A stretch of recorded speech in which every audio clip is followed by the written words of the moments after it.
You had all the prestige in the world, and yet one day you made a comment. I think I had it marked here. It's in your latest book, Jesus and Mohammed.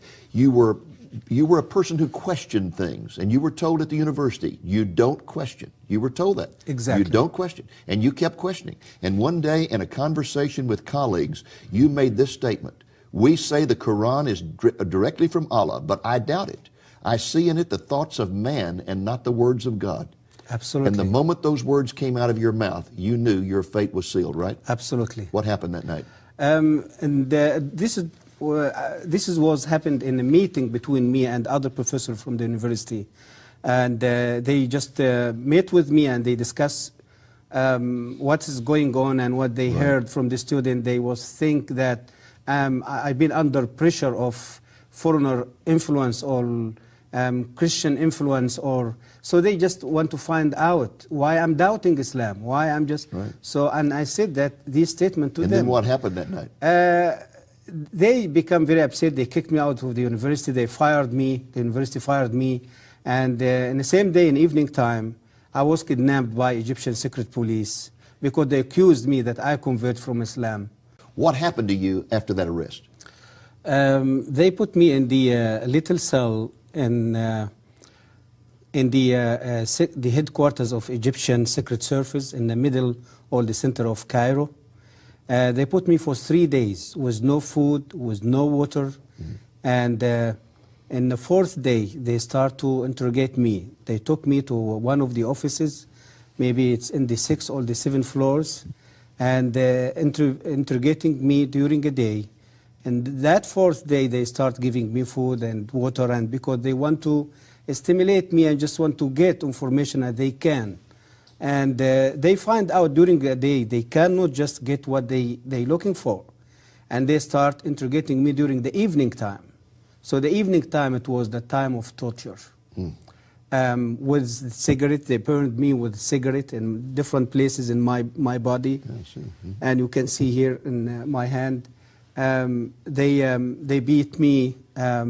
They put me in cold water.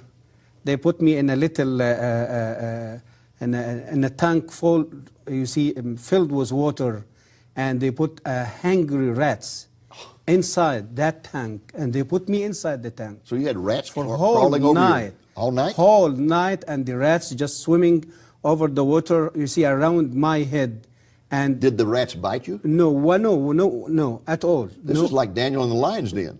And the next day they took me out, and I was just surprised that I'm still alive, but I don't know what is the next. So, and after that they put me in a little cell with a vicious, hungry dog. And when they put me in a room and they closed the door, and I sit in the middle of the room, and I was thinking that I'm going to be beaten by the dog. Dog, it will eat me, it will, so, but I was surprised when I found the dog. He just came and sitting in my right hand side. In fact, he licked you on the ear, didn't he? And he licked me in my ears. And they must have thought that you were Satan or something to have such power. They said that. They said that this is the human being or something else. They wasn't really, they believe that there is some spirit or some. So at that point, didn't they decide to just turn you over to some guys in a cell and tell them that you had renounced Islam and let them kill you? Yeah, so this is the understanding that I've been questioned by professors at the university. I've been fired by the university. To them, means this guy, he's just out of Islam now. He's convert now. In fact, they wanted to find out what missionary had converted you, didn't they? Exactly. And you hadn't been converted. Exactly. No, I have no idea about Christianity in that time. Yes. About Christ. I never even discussed Christianity. But automatically in Egypt, when someone decides to leave Islam, yes, they will accuse him automatically that he became under pressure from church or some Christian, and he converted to Christianity. Well, how in the world did you get out of that situation without losing your life? I was crying before the God who was created me in that time. I wasn't know who is. Yes. And after 15 days, my uncle, he was working as the vice president of Egyptian parliament. He was visiting Russia at that time. When he came back and he heard about my kidnapping, and so he came with permission from the government, and he came with his car and he took me out of the prison. So you got out of prison due to the political influence of a relative who had been out of the country. Absolutely. And then when you went home, I understand your father tried to kill you. My father, he tried to kill me later, after 1 year searching for God, find out who is God, you see, till I received a Bible from a Christian pharmacy. So when I start reading the Bible, I start to find the truth about Christ. After I give my life to the Lord, I lived 1 year, whole year as a secret believer. So when my father heard about my conversion, he shot me with his own gun. He tried to kill me. So you were given a Bible by a Christian pharmacist, and that brought you to the Lord. Yes. And when that happened, your father decided to kill you for the honor of the family, I guess. Because, he just felt there is a shame going to be over him and all the life, or the family, even the community. And so he shot at you several times and all the bullets missed? No one bullet missed me, about maybe 5, 6 bullets. I understand that your sister finally got your passport, got you out of the country, and where did you go? When my father, he just shot me and tried to kill me, I was running away from his faith, and I went to my sister, and in my sister's house, I put the whole situation in front of the Lord, and the Lord showed me to get out of Egypt in the same evening, same day. My sister helped me. She brought my stuff. And where did you go to when you fled? I fled to South Africa by the road, traveling from Cairo to South Africa for 3 months over the road. And I was the first Egyptian who did overland journey between Cairo and Johannesburg the trip take almost 3 months. Okay, and so then you get to South Africa, and did you meet some Christians there? Yes, in South Africa I met with many Christians, and many churches, they start to hear about my story, because the public media in South Africa, they wrote articles and published articles about my story. And Is it true that assassins were sent to South Africa to kill you? Absolutely. In South Africa, especially after I wrote my first book in South Africa, and my activity became very well known, and Muslim community, they felt they threatened by my activity there, and by this book was released there in Johannesburg in 1996, and they tried to end my life there few times. This religion of peace, just because you question Islam, this religion of peace kidnaps you, tortures you, tries to kill you, and even sends assassins to kill you in South Africa. Yeah. That's some religion of peace, isn't it? Yeah, this is how the world really been deceived by the media, by the world media, the secular media, by Islam. It's not religion of peace. And tell us, when you arrived in South Africa, you said you met some Christian friends. In fact, I think you lived with a Christian family for a while. Yes. But let's just back up for a moment, because I know you became a Christian before you left Egypt. Egypt, yes. What appealed to you about Christianity? Before I met with Christ, I lived for 34 years under Islam, believing in Islam, serving Islam, learning about Islam, teaching about Islam. And I lived another year without faith. After I find myself, I'm already out of Islam. So I lived for 35 years searching for peace, searching for the true God, who is going to show me that He loves me more than anything in this world.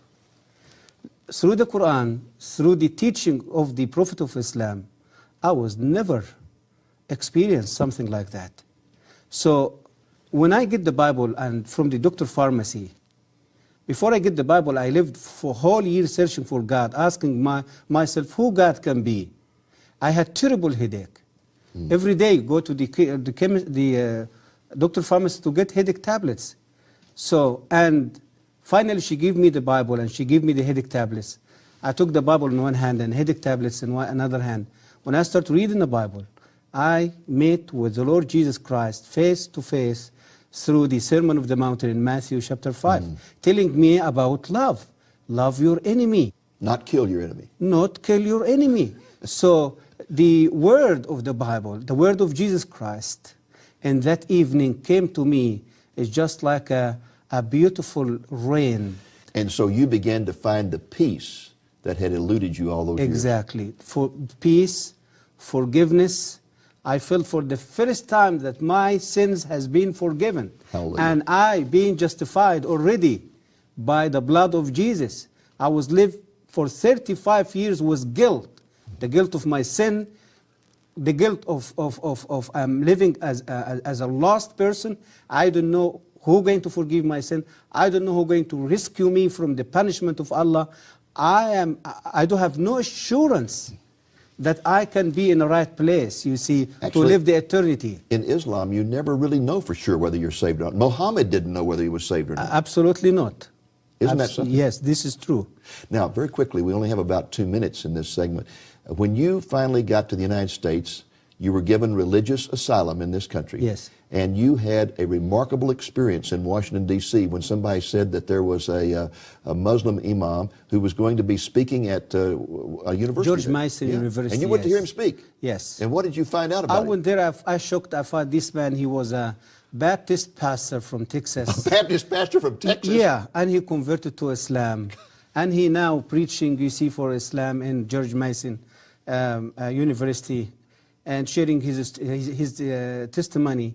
So, and after he finished his speech, he asked if there is anyone he has question to raise his hand. I find my hand was the first hand. So when I stood up, I did ask him, sir, when did you take that decision to leave Christianity to become Muslim? He said, 8 years. I said, oh, this is like myself. And my next question, since you convert to Islam and you left Christianity, did any church or any Christians order to kill you because the Bible said that the penalty of Christian apostasy is death? He said no. Did the FBI persecuted you here or arrested you here or tortured you here because you left Christianity to become a Muslim? He said no. I said to him, sir, I'm a human being like you. And I have the right to take a decision to change my religion or my faith like you. And I was a Muslim like you. I was an imam as you was a pastor. And I took the same decision you took. But the difference between me and you, that I was treated by Islam. I fired from my university. I kidnapped by the secret police. I've been tortured. I lost my family. I lost my country. And the sword of Islam is on my neck wherever I go. Why? Because the Quran said so. That the penalty of a Muslim apostasy, it's death. That is an incredible story. And in fact, folks, there's something about this particular story that he did not mention, and that is that when the man stopped speaking and asked for questions, he was the first to raise his hand, stood up, and first of all identified himself as a former professor of Islamic history at the university. And the imam was so impressed by that that he said, oh, honored professor, please come up here and take over the podium. And the next thing he knew, he was on the stage at the podium in charge of the whole meeting. Absolutely. And asking him questions. Yes. Isn't it amazing how the Lord works? Shocked. Exactly. And showed immediately yes. that the difference between Christianity and Islam, that he leaves Islam and everyone tries to kill him and kicks him out of his family. He leaves Christianity and none of that happens to him. And yet Islam's supposed to be the religion of peace. He's still enjoying his life in America because of the freedom brought to this country through the Christian and the biblical principle. Yes. You know, the point that you made a few moments ago about no one in Islam knowing for sure whether they're ever saved or not, yes. unless they die as a martyr. Yes. Then they have the assurance of salvation. Absolutely. Right? But otherwise, there's no assurance. Even, again, Muhammad did not know for sure whether he was saved or not. Yes. That is a horrible thing to think you're having to earn your salvation, and no matter how hard you work, you still don't know. Exactly. You still don't know. Exactly. This is true. What a glorious thing it is that to encounter grace. Grace. Absolutely. I was questioning, the doctor of pharmacy was giving me the Bible after Muslims, fanatic in Egypt, attacking a Christian church. I was so upset. I was so little baby Christian. I did ask her, why people you can defend your church, you defend your people. What she said to me, she said to me, Mark, I want to say something to you. Our God, He is not in need for us to defend Him or to kill others to defend Him or to defend His church. Our God, He is strong enough to defend Himself, His name, and His people.